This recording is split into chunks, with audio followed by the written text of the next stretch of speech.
A few years ago, I found a flight from New York to San Francisco for $430. Same airline, same day, same cabin. I found the exact same flight, but with one extra stop in Denver, and it was cheaper. Not a little cheaper. $210 cheaper. Same seat, same snacks, same overhead bin fight, half the price.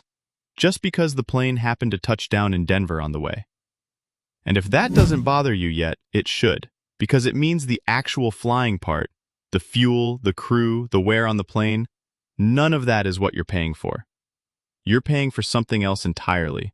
And once you see what that something else is, you cannot unsee it. And neither can the airlines, which is exactly why they've spent millions of dollars trying to make sure you never notice. That $210 gap has a name. It's called hidden city ticketing. Sometimes people call it skiplagging. And the idea is almost embarrassingly simple. You book the New York to Denver to San Francisco flight. You get off in Denver, and you just never board the second leg. You throw away the last coupon, as the airlines love to call it, like it's some kind of theft. And you walk out of the Denver airport, having flown exactly where you wanted to go for less money than the direct flight would have cost. People have been doing this for decades. There's a website literally built around finding these fares for you. And airlines hate it so much that they've sued people over it, banned people over it, and in at least one case, tried to get a 17-year-old kid's frequent flyer account suspended for life because his uncle helped him book a hidden city ticket. So today I want to actually dig into why this loophole exists in the first place, because it's not a bug, it's not an accident, it's not some oversight in how airlines set prices. It is the direct, almost mathematically inevitable result of the exact same pricing system that makes airline tickets so confusing and infuriating for the rest of us. And once you understand it, you'll understand something bigger too, which is that the price of your plane ticket has almost nothing to do with the cost of flying you anywhere. So let's start with the basic thing that trips everybody up, which is the assumption that a longer flight should cost more than a shorter one, because it uses more fuel, more crew hours, more everything. That is true for like a taxi. It is not true for an airline. An airline doesn't price a route based on what it costs to fly that route. It prices a route based on what the market on that specific route will bear. And those are two completely different exercises. Think about Denver for a second. Denver is a hub. There are dozens of flights in and out of Denver every single day, from a dozen different airlines, all competing for the same local Denver passengers. If you just want to fly from New York to Denver, you have options. You've got United, you've got Southwest, you've got Frontier practically giving seats away, you've got Spirit undercutting everyone. That competition drives the price on that specific segment down, because if one airline charges too much, you just book with somebody else.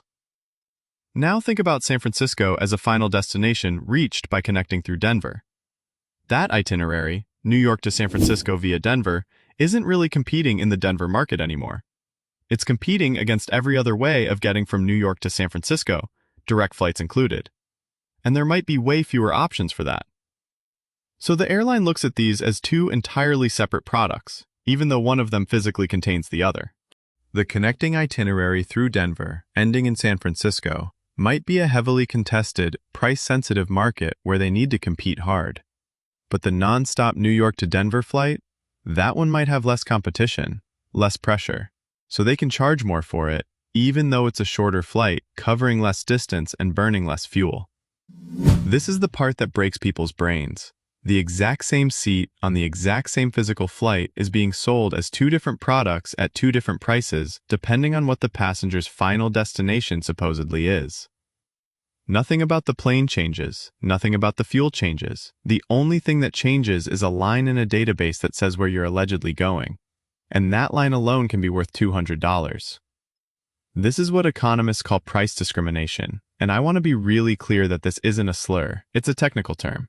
Price discrimination just means charging different customers different prices for essentially the same product, based on what each customer or each segment of customers is willing to pay. It's not evil by itself. It's incredibly common. Movie theaters do it with student and senior discounts. Software companies do it with different pricing tiers for individuals versus enterprises, even when the product is identical. Airlines have basically built an entire industry-defining science around it, and they even have a name for the department that does this: revenue management.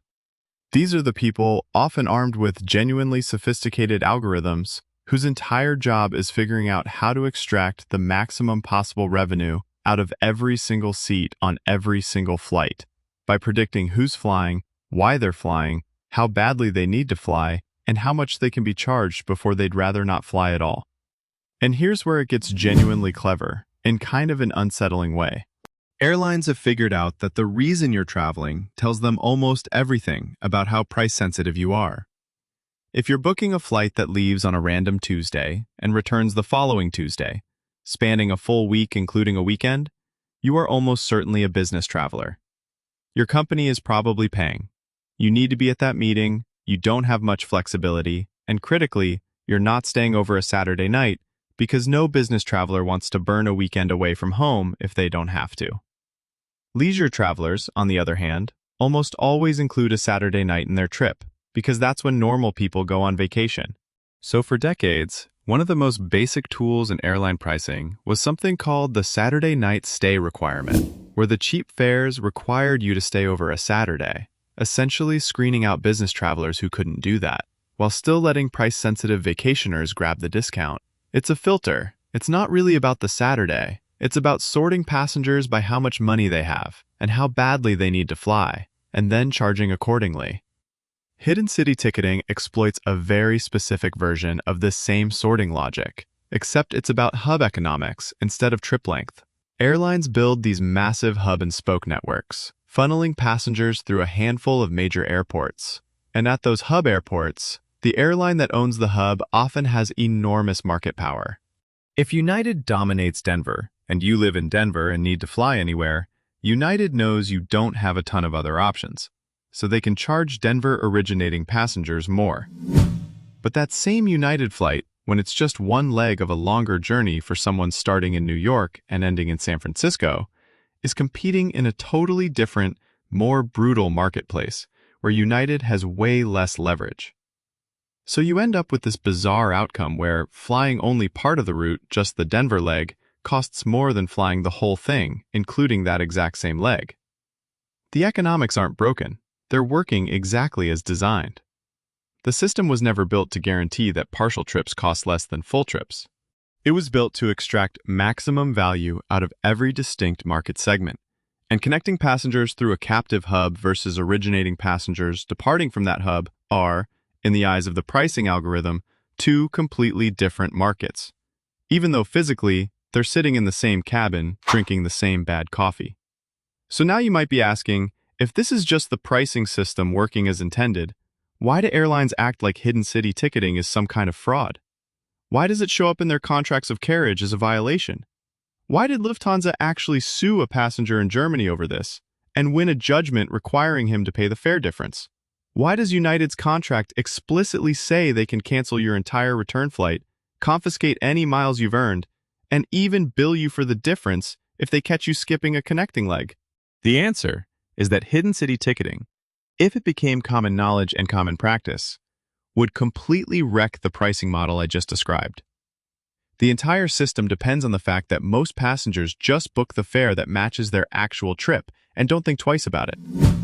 It depends on connecting passengers not realizing they could book a cheaper connecting itinerary and just bail early. If everyone started doing this whenever it saved money, airlines would lose the ability to charge those higher point-to-point hub fares, because everyone would just book the cheaper connecting fare and hop off early instead. The whole pricing structure that lets them discriminate between the captive hub traveler and the competitive connecting traveler starts to collapse if enough people arbitrage the gap. That's really the core tension here, and it's worth sitting with for a second. Hidden City ticketing isn't cheating the system in the sense of exploiting some glitch or getting something for nothing. It's arbitrage. It's the exact same thing a trader does when they notice the same asset is priced differently in two markets and buys low in one to effectively capture the gap. You are buying a product, the New York to Denver to San Francisco itinerary, at the price that reflects the fact that it's competing in the tough New York to San Francisco market. and you're simply choosing to consume less of it than the full ticket allows. Nobody forces you to actually fly the second leg. You paid for it. It's yours. Not using something you already paid for isn't theft. And yet airlines frame it that way constantly, because the whole business model depends on you not thinking about it this way. There are real costs the airlines point to, and I don't want to pretend there are none. Skipping a leg does mess with an airline's operational planning in small ways. Things like weight and balance calculations that assume everyone booked all the way through actually flies all the way through. Or overbooking algorithms that get thrown off because a seat that was supposedly needed for a connecting passenger's final leg suddenly opens up unexpectedly. Airlines routinely overbook flights on the assumption that some percentage of people won't show, and hidden city travelers create a slightly different, harder-to-predict version of that no-show pattern. There's also the argument that checked luggage becomes a problem, since your bag will keep flying to the final ticketed destination whether you get off or not, which is why basically everybody who does this travels with a carry-on only. These are legitimate operational headaches, but they're relatively minor compared to the actual reason airlines fight this so hard, which is that hidden city ticketing threatens the revenue management model itself, the thing that lets them charge business travelers 10 times what leisure travelers pay for the same seat, the thing that lets them make hub-originating passengers subsidize competitive long-haul routes. That model generates enormous profit, and any behavior that lets passengers systematically route around it is treated as an existential threat, not a minor inconvenience. So, legally, where does this actually leave you if you're the one considering it? In the United States, at least so far, no court has established that hidden city ticketing is illegal in any criminal sense. It's not fraud in the legal definition because you're not lying to get something you didn't pay for. You paid full price for the entire ticket. What you're violating, if anything, is the contract of carriage, the lengthy terms and conditions you technically agreed to when you bought the ticket, which almost universally prohibit this practice. So it's a civil contract matter, not a criminal one.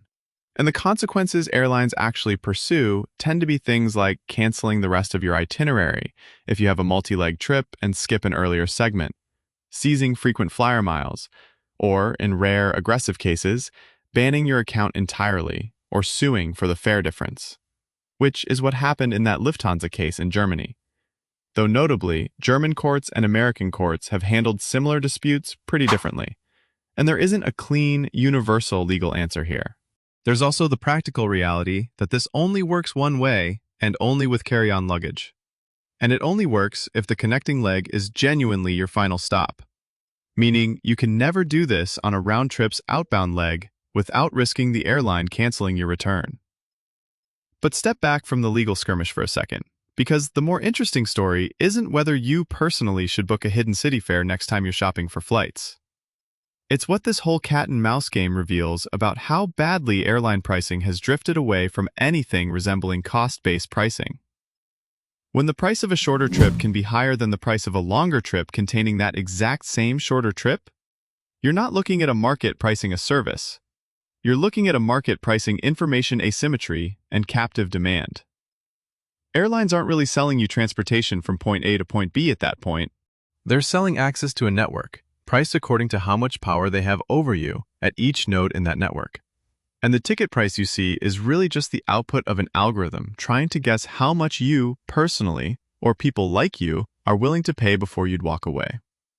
Hidden city ticketing is what happens when a small number of savvy travelers notice the seams in that algorithm and step through them.